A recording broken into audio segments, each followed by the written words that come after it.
Hello and welcome to this tutorial on matching cameras. Sometimes when you film something, your cameras can look very different. Now obviously you need to try and sort this out at source, and the best thing you can do is have matched cameras, so two of the same camera or three of the same camera looking at the same item. That's not always possible, but if you can do, have two or three of the same cameras. Make sure that they're all white balanced properly, that they're all shooting in the same sort of mode, that you've got them working as identically to each other as possible. But obviously sometimes that's not your choice. You're provided with footage and you have to work with it, and the cameras can look very different, as in this particular example. So I've got at the moment we're looking at a V1E, which is a 3 CMOS sensor camera, and the one that we synchronized it with is an A1E, which is a single CMOS sensor. When I go between the two, you'll see that there is quite a lot of difference between them both. So we've got a nice colour balance in the V1E, but when we go to the A1E you can see that the colour balance is somewhat shifted, and there is quite a noticeable difference between the two of them. So what we want to do as much as possible is match these two cameras. Now you need to bear in mind that they are very different cameras. They're looking at the subject from different directions, so they're picking up different colour information and different light information, so you're never going to be able to make them perfect. So what you're really aiming for is to make sure that you don't have a jarring look between one and the other, so that when you split between one camera and go to the next one, people don't go, my goodness, what's gone on there, and you distract the viewer. Because at the end of the day it is about the audience and making sure that the audience is happy with what they see, and that the production values that you apply to the project do not distract from the viewing, so that the viewer, the audience, is not detracted by what you have done as an editor, or what you haven't done as an editor in this particular case. So what we need to do is go in and make some subtle changes to the A1E footage so that it looks a lot closer to the V1E footage, so that when that transition happens it's less jarring than it actually is. Now I'm sure that there are a number of different options or a number of different ways of going about this, but the approach I'm going to take is using colour information in the channels. Now what do I mean by that? You know that when you create video, it's got three colour channels. It's got red, green and blue, RGB, and that is the mixture of these colours together that create the other colours. So red and blue is magenta, red and green is yellow, green and blue is cyan, and all three of them together is got white. Now the way that the V1E with its three sensors, one for red, one green, one blue, processes colour information is going to be subtly different from the A1E, which has got a single sensor which is trying to process those three colour channels with one sensor. This is why, generally speaking, up till recently where there's different changes in sensors, but a 3 sensor camera is actually going to be better or give you better information for this sort of thing than a single sensor camera. Obviously there are new sensors on the market even as we speak which are producing superb results, but that's another subject. So how do we do this? How do we get into this colour channel information? Well, what we need to do is apply an effect to the A1E that gives us access to that colour channel information, and we can then play with it. But to be able to play with colour, it is always better to use the colour correction workspace. So you either find that under Windows, Workspaces, Colour Correction, or over here where you've got the drop down for Workspaces and simply go down to Colour Correction. And then you end up with a colour correction setup. Right. So what we have at the bottom is the reference monitor. You see it says reference, and you've got your program monitor at the top, and at the moment they're ganged together. You can see that they're both gang together. Now what I want to do is I want to ungang them. I want this one to stay as my reference monitor so that we've got something to look at that we're working to match, and this one at the top is going to look at our footage. Now if you click this button here and then move forward, you find that it might not necessarily do what you want it to do. So what I tend to do is actually use the drop down, the panel drop down, and I can click gang to reference monitor and I can undo that, and then when I move forward I've actually got access to the footage that I want to correct. Now if I move forward one frame, that's the footage that I want to correct. This is the footage that is a reference, and you can see that there's quite a significant difference. Now I actually like to work with my footage side by side, because even on this laptop, top to bottom, there is quite a difference in how the light is reaching it, and I want to work with these side by side, so I'm going to just click and drag and pull it across here, and I've now got a scroll bar at the top, and seeing I don't need the audio mixer, I'm just going to shut off the audio mixer. And now I've got those two side by side, and the light is pretty similar between the two, so I can see what I'm doing. Right, so now I'm almost ready to apply my effect. However, there is one other thing just to double check. In the drop down here for your panel menu, you just need to check that your paused resolution is exactly the same. You want it on full for both. That your paused resolution on both is the same, because if they're paused at different resolutions, it's going to be very hard to make a sensible decision on color correction if they're at different resolutions. Okay, so what's the effect I'm going to use? Well, it's under video effects, but it's not under color correction, or for that matter under channel. It's actually under adjust, and when you go under adjust, you'll find an option there that says levels, and it's levels that I'm going to apply. So you click and drag and drop it on the footage that I'm going to adjust, which in this case is the A1E footage, this top one, and let go. And then I go to my effects, controls, and I have this effect called levels applied, and to start off with, it looks a bit of a nightmare. Actually, once we understand these, you'll find it very easy to use, and to understand them very helpfully, we actually have a setup dialog box. So you see this thing over here. If ever you see one of these, it means there's a setup dialog box. Click on that. I'm just going to move it below the footage and quite close over here so we can see what we're doing. So this is the footage, the top one is this one over here. We've even got some visual feedback. However, using this setup box isn't that great, simply because it doesn't feedback instantly into the program monitor over here. It only gives us an update here and then applies it when we click OK, which can be quite difficult, because if you're working with another channel and then you were to click OK and come back, it wouldn't automatically go to that channel and can become very confusing. Anyway, let me explain. It comes up like this with RGB, and we've seen something very similar to this in the fast color corrector. We've got levels. So I'm just going to go through what these levels are and how we can use them so that we can understand what these sliders are, because actually it's better in the end to use the sliders than it is to use this particular setup box. Okay, so we're in RGB, which means we are affecting all three channels equally. We've got three sliders. We've got a black slider, a white slider and a grey slider. The white slider, or the highlight slider, or white pixel slider, is basically saying any pixel that is to the right of this slider is going to be forced to go to pure white. And this line here represents all the pixels in our shot. And it's showing us actually that there are no pixels of any colour here, and there are no pixels of any brightness values here. That actually there are blank areas in our shot where there's not a lot of pixel information or colour information or brightness information. So what we can do, if I pull this all the way to the other end, I'm going to force all the pixels in my shot to go completely white, and you'll see that when I get to the other end, the whole thing's blown out white. It's said that all the pixels to the right of the white pixel slider are completely white. That's why I've got a white shot. And likewise, I've got a black slider here, which says any pixel to the left of this slider will be forced to go to pure black. You can see this is the information in our shot as we start to go across. You see more and more of those are pushed to pure black until we get to pure black at the other end. This slider in the middle, the grey one, is called the gamma slider, and the gamma slider is the grey point. What would be completely neutral grey? Now, at the moment it's slap bang in the middle, but if I was to pull neutral grey down towards the blacks, that would mean that the majority of my shot is whiter than grey, and so therefore it would brighten the shot up. If I pull it down, the shot gets brighter. If I pull it the other way, that's the neutral point, which means all of this are in the dark areas, which means I darken the shot. So this, if you like, is for darkening and brightening up your shot. It's counterintuitive in a sense, because you put it downwards and it gets brighter, you put it upwards and it gets darker.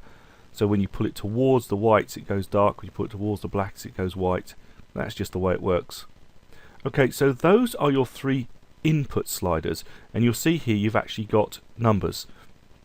0 means completely black. There's 0 pixels, no pixels below 0, there's no pixels below 255. So all pixels of value 255 are completely white. If I pull that down, all pixels above 195 are completely white. If I pull this one across, all pixels of value 33 or lower are going to be pure black, and then the grey point isn't exactly in the middle, which is 1. We can just pull it one way or the other. So this is the feedback with text. Now at the bottom we've got the output level, and the output level, I'm just going to pull these back at the moment and take that to 1. Okay, now these ones down here where it says output level, you've got 0 and 255 are to do with mapping. Now what do I mean by that? At the moment 255 which is this point here, which is pure white, is mapped on the output to 255. So whatever is the input of my shot, whatever I'm looking at, when it's actually output to a system, to a monitor or whatever, it's at pure white. But if my broadcast system won't cope with pure white, what I can say is that any pixel of value 255 in my production, I can reduce it, say, to 236, so that it's slightly less than white. So I've darkened actually down the whole clip, because nothing is getting to 255, because even the ones that are 255 have been reduced down to 236. And say your broadcast system can't cope with pure black, well, I could pull this up to, say, 7, and now whatever would have been pure black at 0 has been bumped up to 7, so that it never gets to pure black. So actually it's slightly greyer. So my whites aren't pure white, they're a bit grey. My blacks aren't pure black, they're a bit greyer than they were black. We've made some change, we've mapped the output, so I can still change my inputs, and then I've mapped the output to avoid problems. And we will use this a bit later on, because part of what I want to show you actually uses these. So that's the actual settings in this dialog box, but as I say, it updates in the dialog box, but it isn't until you click OK that it actually updates in the actual program monitor, which isn't a lot of use to us. Now, to reset these things, you just click here, reset. But now that we understand how this setup box works, we can also understand how these sliders work, because the other thing that we have with RGB channels is access to the individual red, green and blue channels, and that's what's reflected here with R, G, B. And if we look at R, for instance, we've got red, black input level, which is the equivalent of this one here. Then red, white input level, which is the equivalent of this one here. Then we've got red, black output level, which is this one here, the output. And then white output level, which is this one here. And then the gamma, which is this one in the middle. So these simply represent the same thing that we have on this visual feedback, but in sliders. And hopefully at some stage Adobe will be able to give us feedback instantly over here, as opposed to in the feedback dialog box, but not at the moment. Hopefully that will come in the future. So what I want to do is I want to use these sliders because they update instantly in the monitor, whereas obviously it doesn't if we use this setup dialog box. So I'm going to cancel the setup dialog box, and then I'm going to start moving bits and pieces to try and match this clip to this clip. Now it's very important that you start to use your eyes to look at colour, and you remember that if I take red out, I'm going to be adding cyan. If I take blue out, I'm going to be adding yellow. If I take green out, I'm going to be adding magenta. Okay, so you need to know your colour theory a little bit to be able to make this work properly. So let's look at this clip. What are the problems? We can see that this is the same wall as here, or at least very similar part of the wall, and yet this is kind of green, and this is more sort of browny red. And we can look at the wood. The wood's actually not too bad, but you can see that his skin is redder in this one, and it's a bit blown out actually in this one, and there's not as much red in his skin. The blue, it's okay, that blue's alright. It's a little bit lighter here. I think the whole thing needs to come down a bit because it's too bright, and then we need to start particularly getting rid of this green. I think would make quite a lot of difference. So let's have a little play and see what we can achieve. So the first thing I'm going to do is I'm going to pull down the darkness of the whole shot. Now if you remember, if I come back to this here, we've got the gamma slider, darken something up or brighten something up. Okay, so we want to darken the whole thing. We can open up the RGB, all three channels, open it up and actually play with the gamma slider, and we can just darken it down. Now unfortunately you'll notice that the gamma slider works in the opposite direction, so when I pull it this way it gets brighter, and I pull it this way it gets darker. And you just want to bring it to its similar, and obviously this is done to taste. I'm just going to play around quickly to show you something. I'd spend a lot longer on this in a real project. Okay, so let's just say that that's okay, but we need to, I think, get rid of some of this green. So we can look at the green. We've got green input black and input white and green gamma. So let's open those ones up because those are the ones we're going to work on.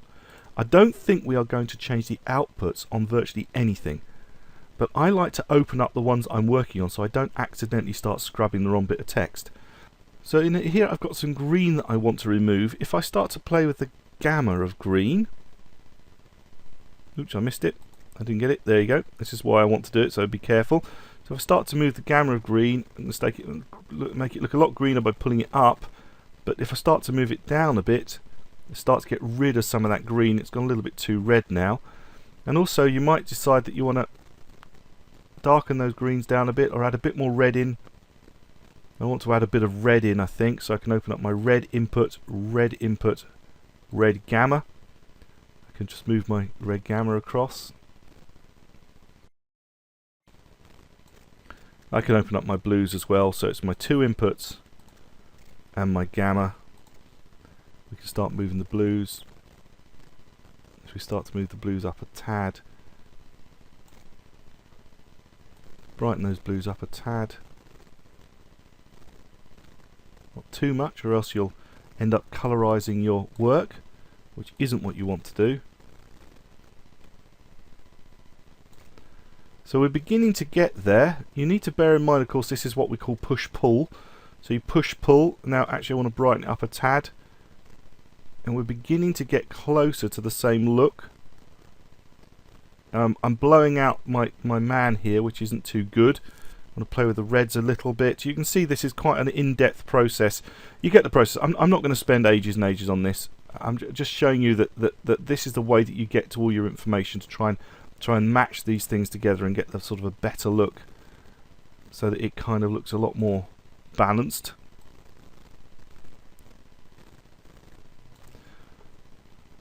Okay, now the other thing that I want to do is he's blown out, and to stop us from having a problem with him being blown out, what we want to do is actually take the output white level. So this is the output white, not the input white, the output white, which is saying, look, at the moment 255 is 255 and everything's blown out. We start to pull that down a bit. We'll see that we just darken the shot tiny bit, and he's not quite as blown out as he was. And so I'd spend a lot more time on this that I'm doing here. Let me just turn the effect on and off. Before and after. Before and after. So if we do before, and we sort of go before.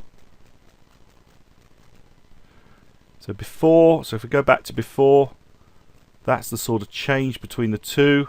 If we go after, that's the sort of change. It's not right. I'd need to do a bit more work. I've got some more red in here than in the other shot. So I'd want to add some more red in there. So I need to play with my red slider. I'll probably put the gamma in there and just pull it across a bit to get a little bit more red in there. Yeah, it's a bit better. Anyway, you can see the difference, and you're playing with the difference, but you're playing with the individual color channels. So you can get a much better look, so that when you go between one thing and the other, they're a lot more balanced, and you can just reduce the overall output whites if you want. Anyway, you can play around with the different color channels to get a much better effect, so that the two cameras look a lot more balanced than they would have done before. So if I just turn that off before and after, you can see that the two cameras do look a lot closer. Now bear in mind that this camera, the A1E, is a prosumer camera, and it's never going to produce as good results as the professional camera. So we're never going to get completely, absolutely perfect results. Now there's one more thing to tell you about, and that is to use scopes. As you see, you've got a drop down here with all kinds of different scopes. And for instance, if I go to RGB Parade on both of these, you'll see that we've got the red, green and blue channel. So you can see that I'm missing quite a lot of highlight information here. And if I go to my other scopes, if I go to say a vector scope, which is showing my color information, you can see that they're pretty well balanced, but I've obviously got more yellow information in this one than I have in this one. You can see that this is yellow here, and this is more towards red, whereas this is more towards yellow. So I might turn around and say, okay, I've got too much yellow in there. And if I go back to my color theory, if I want less yellow, I need to add more blue. So I need to add a little bit more blue to move this around. So what I could do is go down to blue, and my blue channel's at the bottom, and I could possibly add more blue. Moving that around slightly, moving my gamma slightly, and then I need to go back and just check, see I haven't colorized it too much, which is quite easy to do. Yep, I colorized it too much with the blue. But you can use these scopes, all scopes, you see you've got all scopes. You can use these scopes to analyze your colors, to analyze your RGB setups. This one here, by the way, this is luminance range. And then you've got your color channels, see RCB. but this is a luminance range and 2 color channels. You can see how well matched they are, and this one here is also to do with the luminance ranges and the chrominance ranges of your shot. But do bear in mind always that the shots you're looking at are actually different. I seem to have lost my composite video. There you go, hit alpha by accident. So I am looking at different places for luminance and different color ranges. So these graphs will never match because they are looking at different things. But if you understand what your graphs are, at least you can use them to get an idea for what's going on. Now lastly, why is this down here when this is here? It's because I have taken my white output level and brought it down. If I pull it back up, you'll see that I've got the full range of information, but at the same time that blew the video out. So I needed to pull it down to darken the shot and actually get rid of some of that blowout, and obviously you don't want to overdo it, but that's why that particular shot has got this much reduced level here. Okay, so that's how you can work with your graphs, and you can work with the levels effect, which is found under effects, adjust levels, not under color correction or channels, to be able to match the output of your 2 cameras to give a much better end result, so that the cameras at least look a lot more matched and don't jar your audience when they switch between them, as opposed to, let's go back to the original, quite a significant difference between the 2, which can draw some attention and make people think more of looking at the process as opposed to enjoying the content. Well, I hope you found this tutorial useful. I do realise it's a little bit fiddly, but I hope it gives you tools to be able to make a better job of matching your cameras. My name's Andrew Davis. Sorry it's been such a long tutorial, but thank you for your patience in watching.